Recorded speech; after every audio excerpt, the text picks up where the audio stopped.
Wow. Ya, inilah wilayah dampingan kami. Ini akan menjadi sebuah perjalanan panjang yang penuh cerita. Sebab perjalanan ini bukan hanya soal sampai ke tujuan, tetapi juga tentang kisah-kisah yang ditemui di sepanjang jalan. Masuk di dalam. Kali ini saya akan menuju Kabupaten Alor di Nusa Tenggara Timur untuk melihat lebih dekat bagaimana proses pendampingan program Keluarga Harapan atau PKH dijalankan. Inilah cerita lapangan dari Kabupaten Alor.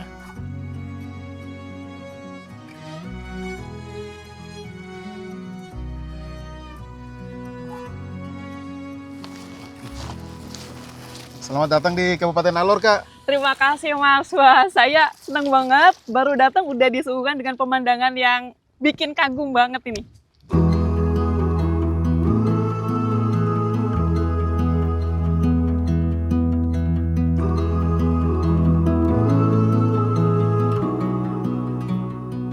Memang indah, ada lautan, berpulau-pulau, berbukit dan pegunungan, Kak. Tapi justru ini yang menjadi tantangan buat kami melayani KPM kita di sini. Oke, kalau saya lihat nih Pak, di sana itu tersebar beberapa pulau. Apa di sana juga terdapat KPM yang tinggal? Iya, benar. Alor ada 15 pulau dan 9 pulau itu berpenghuni. KPM kita tersebar di 9 pulau itu. Ada 17.000 lebih KPM dan pendamping kita ada 60, Kak. Ya, oke, berarti kalau saya bayangkan ketika melakukan pendampingan, Bapak harus menyeberang ke lautan untuk menuju ke pulau. Iya, benar. Tapi tidak mudah. Kalau cuacanya baik, kita bisa lagi nyaman santai untuk menyeberang. Tapi kalau cuacanya jelek agak kesulitan. Iya. Tapi hari ini mumpung cuacanya bagus, saya mau ke Pulau Pura untuk kegiatan di sana melihat pendampingan. Kalau tidak berhalangan boleh ikut. Oke, menarik banget nih Pak. Ayo kita langsung aja ke sana.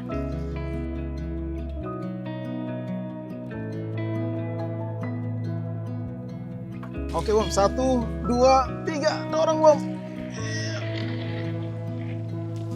Perjalanan menuju Pulau Pura harus ditempuh lewat laut.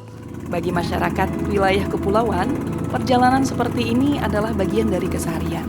Tetapi bagi para pendamping PKH, ini adalah rute kerja yang harus dijalani untuk memastikan keluarga penerima manfaat tetap mendapatkan perhatian negara. Kita sudah tiba di Dermaga Limaraheng, Pulau Pura. Nanti kita akan melihat bagaimana proses ground check dilakukan atau proses pengecekan kondisi sosial ekonomi masyarakat. Mari Pak.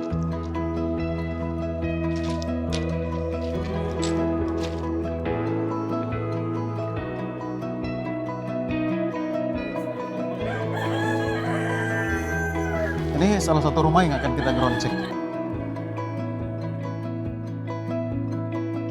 Mama, kita dari Kementerian Sosial, kita ada mengambil data, bisa? Bisa. Bapak dengan Ibu silakan duduk. Nah, jadi sebetulnya ground check itu sendiri apa Mas? Iya, Mak. Jadi ground check ini hal yang diinginkan oleh Bapak Presiden untuk mendapatkan data yang lebih akurat terkait dengan tingkat kemiskinan kita. Sehingga kami rutin melakukan ground check, kami kunjungi rumah-rumah untuk menilai tingkat kemiskinan, pendapatan ekonomi mereka. Tidak hanya penerima manfaat, Mbak, tapi seluruh masyarakat itu dinilai tingkat ekonominya. Kalau ekonominya baik, maka dia tidak lagi menerima bantuan atau tidak diberikan bantuan. Tetapi ekonominya di bawah rata-rata, di bawah standar atau digolongkan miskin, dia akan mendapat bantuan sosial.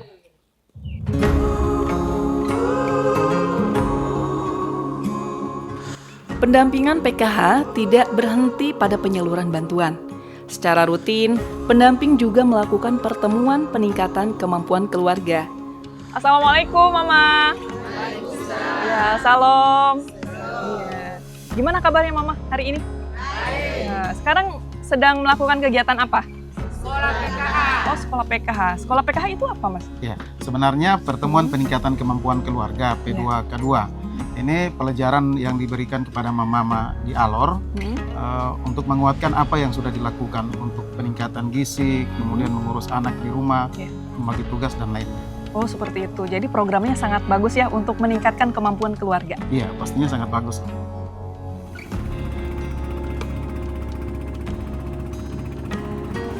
Perjalanan pun berlanjut. Kali ini, perahu yang saya tumpangi membawa saya menuju Pulau Ternate, Umapura. Sebuah pulau kecil yang masih menjadi bagian dari Alor. Di tempat inilah saya akan bertemu dengan para ibu-ibu pengrajin kain tenun yang menjaga tradisi sekaligus menjadi sumber pemasukan melalui karya-karya mereka. Di sini, lebih dari 30 pengrajin kain tenun merupakan keluarga penerima manfaat program Keluarga Harapan. Kain tenun menjadi salah satu sumber penghasilan bagi mereka. Meski pendapatan yang diperoleh masih belum besar karena pasar dan jumlah pembeli yang masih terbatas. Oe kolong lodo menuai wai hanjai lele tora hanjai jobe take hanjai lele. Bagus banget Ibu. Saya sampai terkagum-kagum dengan suara Mama. Terima kasih. Tapo tawa Ungu Lolong itu bilang kelapa bertumbuh di atas karang laut. Dan kolong lodo menuai itu dulu itu kami punya air tidak ada sama sekali. Satu sumur itu juga burung itu yang membawa air turun bilang kolong lodo menuai di tempat ini itulah sumur kami.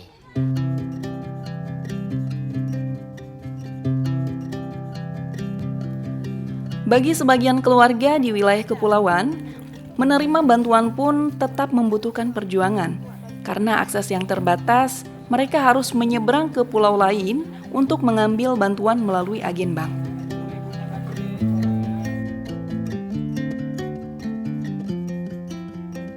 Hari ini saya berkesempatan untuk ikut bersama Ibu KPM PKH dari Umapura, Pulau Ternate menuju ke daratan Alor untuk mencairkan bantuan sosial PKH. Betul seperti itu, Ibu? Betul, Ibu.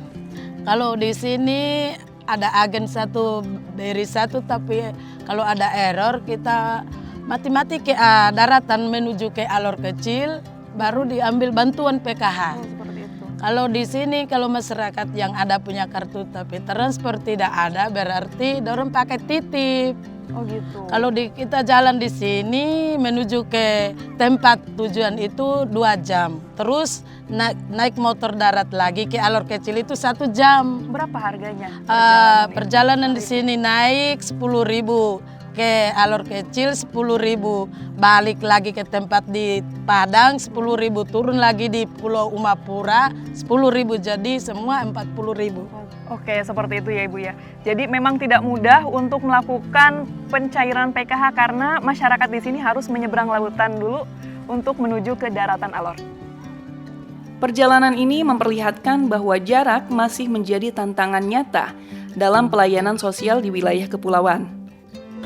Oke, akhirnya kita sampai di daratan Alor untuk melakukan pencairan PKH. Ibu, kira-kira seberapa manfaat sih Ibu bantuan PKH itu untuk Ibu? Saya kebetulan itu beli anak sekolah punya baju seragam dengan sepatu. Dan rumah tangga itu mau beli apa-apa saja di rumah tangga saya. Jadi sangat bermanfaat sekali ya Bu untuk Iya. pendidikan anak, untuk kebutuhan rumah tangga juga. Oke, Iya. langsung aja kita ke lokasi pencairan. Oke, baik Ibu. Sesampainya di agen bank, keluarga penerima manfaat menjalani proses pencairan bantuan seperti biasa. Bagi masyarakat di kota, proses ini mungkin terasa sederhana, tetapi bagi keluarga di pulau-pulau kecil, sampai ke titik ini adalah hasil dari perjalanan, waktu, dan usaha yang tidak sedikit.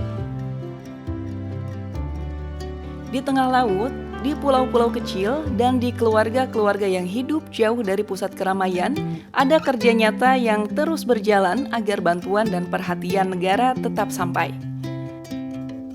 Dari sini kita belajar bahwa kehadiran negara di titik terjauh tidak selalu datang dengan mudah, tetapi selalu ada orang yang menjaganya agar bantuan tetap sampai.